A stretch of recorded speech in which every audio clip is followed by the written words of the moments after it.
Welcome to our time. He's got the giggles. Why are you laughing today? Well, because our floor manager was just giving us the countdown into the show. These are the things that people don't always realise happens. And he's very amusing, is our Philip. So it was just, he made me laugh. Oh, well, that's nice. And it's always a good way to come into your home with a laugh. It is. And guess who's going to make us laugh today? Well, I don't know. She always makes us laugh, but it's a regular that we always like to see. Nothing like being regular, I always say. Hello, Kimberly. Hi, how are you? I just shot an introduction, sorry. But maybe people laugh. I think I shock people. Yeah. They leave a bit frazzled. No, you've had some great information for us over the past couple of years, and I think today this is very valid information for people who are growing older like me, because I'm getting fatter. Oh. You're not. You've lost heaps. Thank you for noticing. So you've told us. No, you haven't. But as we get older, we seem to get fatter. Why is that? Okay, well, there's a couple of things. I think generally in the last 20 or 30 years, we are getting fatter. You know, if you go into any, as a culture, you know, if you go into any shopping centre or theatre or, you know, public area, you look and think, everyone is getting fatter. And so we're even seeing this with our children now. Now, this is not just Australia, this is a bit of a global issue. I recently went over to Mexico, and they're now the fattest country in the world. And they've overtaken America. We're more down the queue in obesity. But, you know, for 20 years... But sorry to interrupt you, but Mexico, you're saying, so I can't imagine how drastically their diets would have changed. I mean, you sort of think of Mexican food as being quite healthy. Those tacos. They've had too many soft tacos. So what's happened in Mexico is they've gone very multicultural. They haven't stayed with just their own diet. So if they'd stayed traditional Mexican food, but what happened is they've been very Americanized. So they've got the fast food chains in, so they're adding more calories and more starch to what was currently their traditional diet. And we've talked about this before, that we live multicultural now. You go into any Chinese restaurant, it's full of, you know, Indian people, and Indian restaurants full of Chinese people. And so what we're doing is we're now introducing other cultures' foods to our traditional Australian diet. And so what we've been taught, you know, when I went to uni 20-something years ago, we were taught this healthy diet pyramid. Remember that? Yes. Where the 5 serves of breads and cereals down the bottom, and then up the top was 1 serve of protein and dairy. Would you know, we have proven that that is just wrong. Yes. It's just not right. That's what everybody's talking about at the moment, isn't it? Well, because... And going back to having fats in our diet again, which we've been trying to avoid, replacing it with salt and sugar. So what we were trying to do was tell people to eat more carbohydrates, to eat high fibre for the bowel cancer side of things, for heart prevention. And so we've been, you know, really trying to get people to increase fibre, breads and cereals. But what we've done in the next 20 years of that is then develop a whole lot of fat, overweight, tired diabetics, and we're seeing that 1 in every 2 people are now becoming mature onset diabetics. So that has only happened because of the fruit of what we've done, telling people how to eat healthy, but on top of that, add more calories and starch with the takeaway. You know, at the end of the day, if you're carrying weight, it means your intake doesn't equal your expenditure. But also too, as we were talking like in the 40s and the 50s, do you think we were probably exercising more, that we walked more, people, because they didn't have, you don't remember sort of hearing that people were on diets in those days, but do you think they were more active? Most definitely they were more active, and go back even more than that. We've gone so far from our hunter-gathering, which sounds crazy, but we used to go and get everything fresh, bring it home every day. Now we buy everything in bulk, we stuff it in chest freezers, we take it out, we defrost it, we grab takeaway on the way home. All of those are high salt, you know, high fat, high carb. And so as soon as you're adding all those calories, and I keep saying extra calories, extra starch is what's making us fat. So we also, in the 40s and 50s, we didn't have sugar like we do now. So that comes into the calories and the starch side of things as well. We have so much sugar in our diet that's hidden that people don't realise. And, you know, I'm amazed at how people will order, you know, a meal that's supersized, but they'll have it with a Diet Coke. Yes. And I always laugh at that because in my little theatre, quite often people will buy a Diet Coke and a chocolate bar. And I've got a big mouth because I always say, are you having the chocolate to replace the sugar that you're not having? Wouldn't it be better to have the sugar and forget the chocolate bar? Well, what we also know now is using any of those NutraSweets aspartame in one serving changes your gut flora, which completely counteracts the effects of having anything, and so causes damage and uptakes your calorie intake more.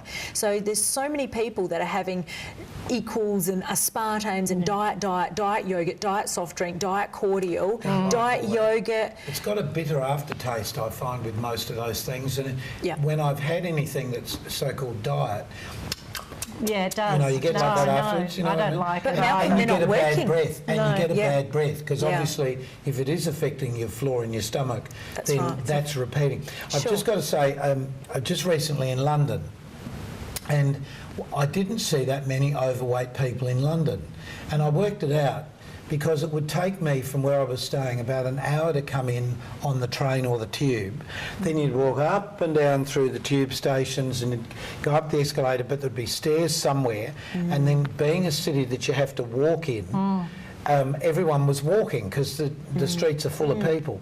And I found it really interesting because I actually noticed I didn't see any swaggering overweight people, and I guess that's because you have to walk a lot if you live in a big city like a London, where unlike Australia, we walk out of our front door into our garage, into our car, Correct. into our job or into our wherever we're going, and we hardly ever walk. I've made it a point now to walk for at least a half an hour every day, but I'm still fighting a weight thing. I'm sort of at a standard weight that I fluctuate 1 or 2 kilos, but to me, I'm 20 kilos too heavy. Sure. To me. Well, you take it one step further and you look at the French culture, because they're renowned for being very lean, and one thing they do is portion controls. So they won't say no to anything. They'll have their slice of cheesecake, but they'll have several mouthfuls and push the rest away. You know, What a waste. I know, not like us Aussies, right? If it's on the plate, we've got to eat it. Well, that's So- our upbringing, though. It is. And in a way, that's a product of the Depression. Absolutely. Because our parents went through the Depression, and it was eat everything on your plate. Yeah. And I still can't get my head around bread and dripping. I just can't do it. But we're love here it. to tell the Still love tale. Oh, we had that. I'm still in one piece. Yes. You know, the things we did, you know, bread with Jam just... and cream. Touch That's wood, I might right. drop dead tomorrow. But you know, when you look at what the French do, where they portion control, Yeah. where they don't I say can't find no to anything wooden, anything. sorry, I can't find. I'm looking around for something. Oh, okay, sorry. They don't say no to anything, No. but they will have several, or their portions in their patisseries, everything's Yes, small. it's small. So when you look, when we go for a cinnamon donut or a chocolate donut, or we go for the bakery item, they're big. Whereas I think our as I said, our expenditure versus our intake is way out. We've got a healthy diet pyramid, wrong. We have too many high calorie, high starch foods, wrong. And our portion control, and then our exercise. So you collide all of those together, you're finding that people have real issues with how they burn fat. And that's something we should really touch on. Yeah. Is Yeah, it okay, How so to burn we know fat. what the problems are, so we'll be back shortly and we'll tell you really what to do to look after yourself to avoid those problems occurring in the first place. Absolutely. Okay.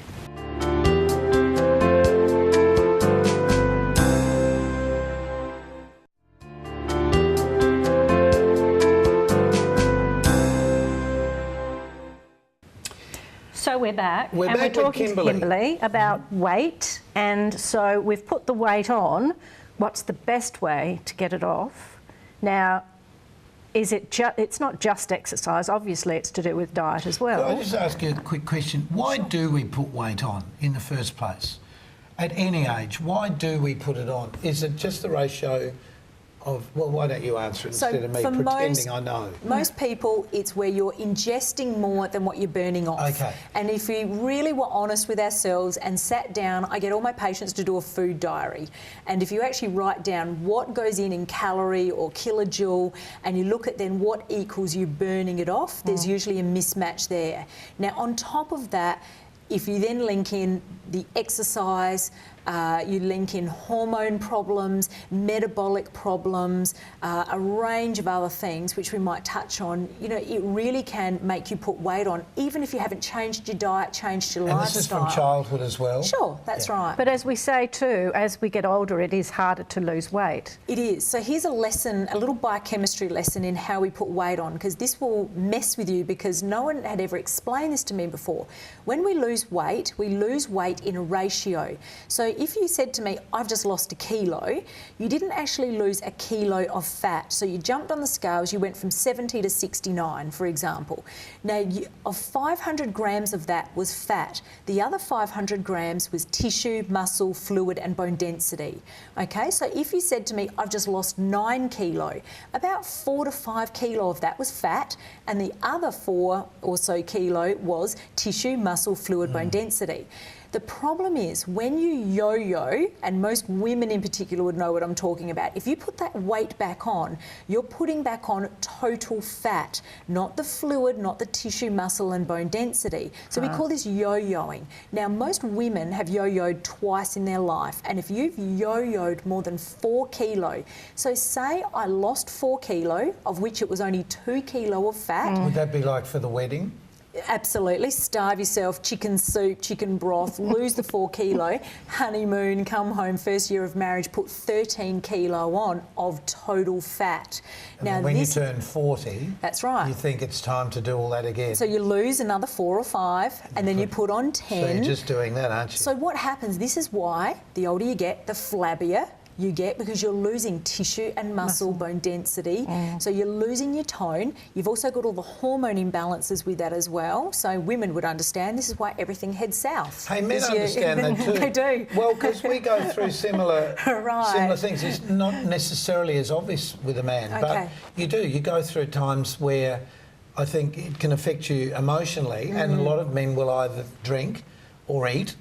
Yes. And they do exactly the same. I don't think there's that much difference between us both. Sure. We maybe put the fat in different places. That's right. So if you look, if twice in your life you've yo-yoed more than 4 kilo, you've literally shut your metabolism down. So this is where people will come to me in my office, say, I haven't changed my diet, you know, but I've just lost a few and put on a few and it will not budge. I've got a personal trainer, I'm at the gym. You know, this is where you need to look at resetting the metabolism. How do we do that, Kimberly? Okay, well, the first thing people do is they do Dr. Google and they get the fastest fat loss products where someone's done the selfie in the bikini, looking different angles to make it and sell a product.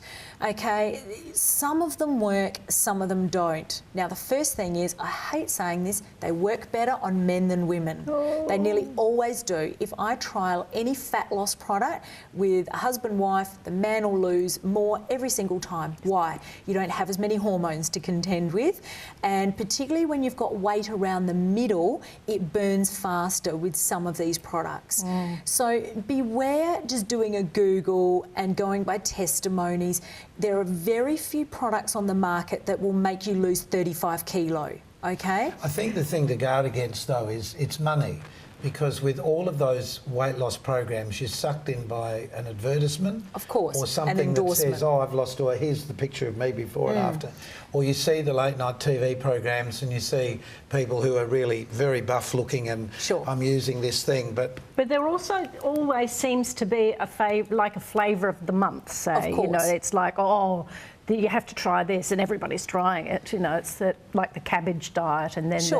So I feel that there's certain products that have its place for people whose metabolism needs to be treated. So this is where I'm clarifying. You know, if you come into my office and you say, I've tried my hardest, I've yo-yoed, you know, I filled in a food diary, I'm going to the gym and nothing's budging.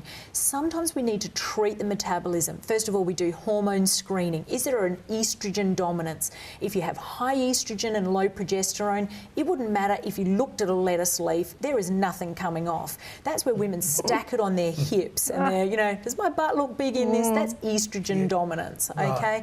So you need to treat that medically to rebalance the estrogen down, progesterone up. We can use some certain products, practitioner line usually, to burn that. Guess what? They start losing weight. But you've just made a really valid point.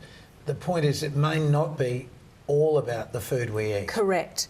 And so if someone comes in and they eat, takeaway 4 nights a week, they're laden with carbs, they have Cheerios for breakfast, they have pizza for dinner, that was a bit of a hint at some of the crew too, have been confessing about Cheerios for breakfast. See there? Shame them. Who would that be? That's right. So I know who you are. So, first of all, I'm not going to get them to be buying fat loss products. I'm not going to be looking at hormone when I say get a grip. We need to look at a change of diet. We need to put a person in, some walking in, some exercise, so let's be reasonable. But there's probably several products if you were absolutely true to yourself and thought, I really have tried. One of them is this new Garcinia, okay? Dr. Oz has been talking about Garcinia cambogia. It's a small pumpkin-like fruit. Now, one of the reasons that I like it, you don't eat the fruit, you buy it in capsule. Now, the interesting thing is that there's an active ingredient called HCA.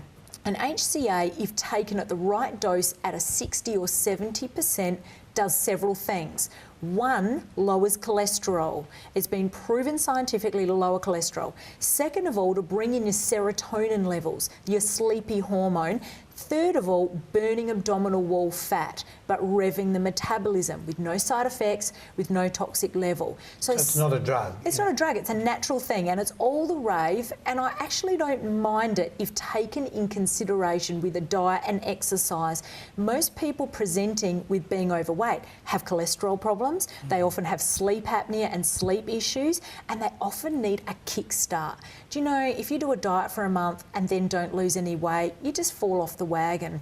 So sometimes I'll use something like a Garcinia for a month or two to get that cholesterol down, maybe work with their doctor to get off cholesterol meds, which have their own health challenges in a lot of cases. Yeah. You know what, to get someone to lose 3-4 kilo off their middle, get the scales moving, get them sleeping better. It's not a long-term remedy. It's not let's just pop, if it says take 2 a day, let's take 10 and get into a size 8. No. But there are some things like coffee bean extract, green tea extract, Garcinia. There are some key ones that are good. They're fairly safe. But the point you're making is they need to be basically prescribed to take. I wouldn't just be going to the pharmacy, and just picking it off the shelf, popping it for a month and then throwing it in the bin. It didn't work. You need someone to help you navigate. Is your calories still too high over your expenditure? Are you eating too many carbs? Have you not got enough protein? Is your estrogen too high?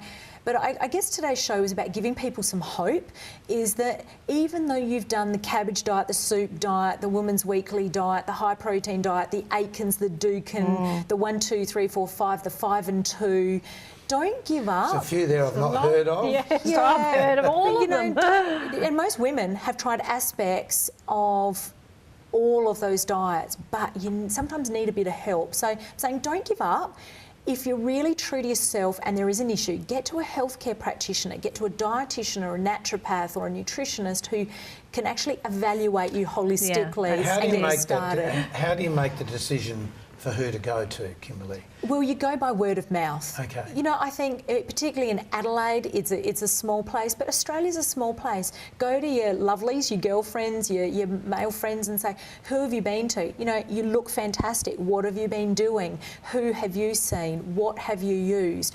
But don't just do the Google. As soon as you just do Google, you get caught up in marketing and well, that's the point I was making before, yeah. It's very easy to be trapped with that, with the marketing side. Look, there's more questions that we have for Kimberly, and we'll be back to ask them in just a minute. We will.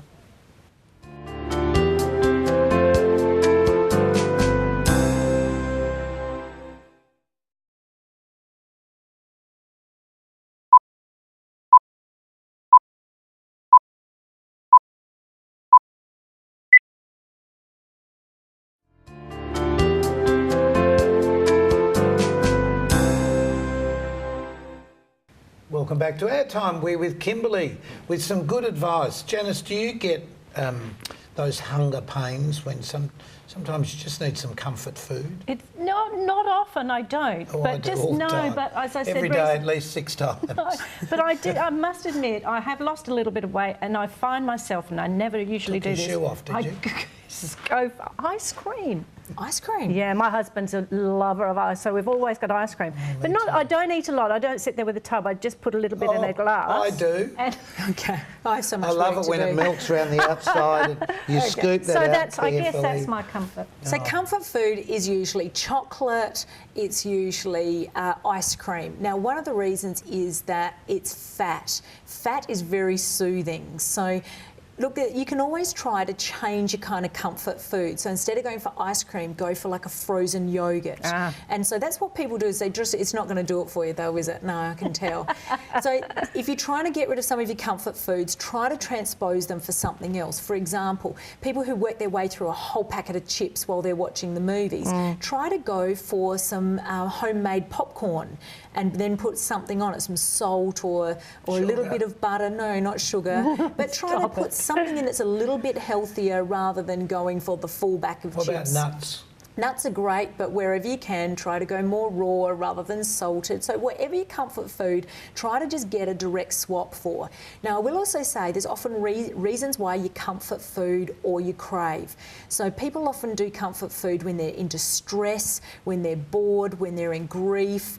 I had a girlfriend ring and say, Lonely. is it wrong for me to be watching The Biggest Loser eating a tub of ice cream from the couch? I'm like, yeah, she felt guilty. She said, I know I shouldn't be doing this. Hey, but that's the thing. Apparently, statistics show that the people that watch those sorts of programs and cooking programs, Sitting there. are secretly stuffing their face. Sure. So if you Do you do are- that? Do you do that? That's the big Confess. question. Yes. So I guess I'm saying if you are a comfort eater, challenge yourself and just say, okay, if you're standing in front of the fridge and my kids stand there with the pantry door or the fridge door open, and I'll say to them, are you hungry or are you bored?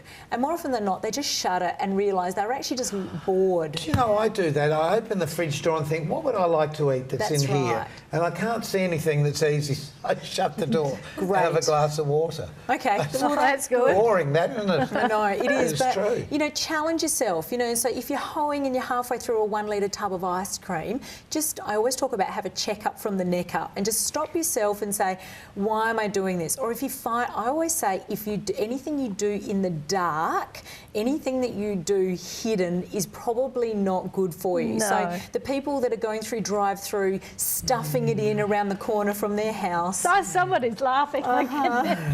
It said somebody else. You know, the thing that you stuff down the back of the cupboard so the kids don't find it, so you can finish that block. It's those kind of things, and including alcohol. Things you do in the dark, things you do in the secret is really comfort or not probably quite right for you. So I Yeah. just challenge people in that. Kimberly, it's always great to have you come on the program because you've always got good information for us.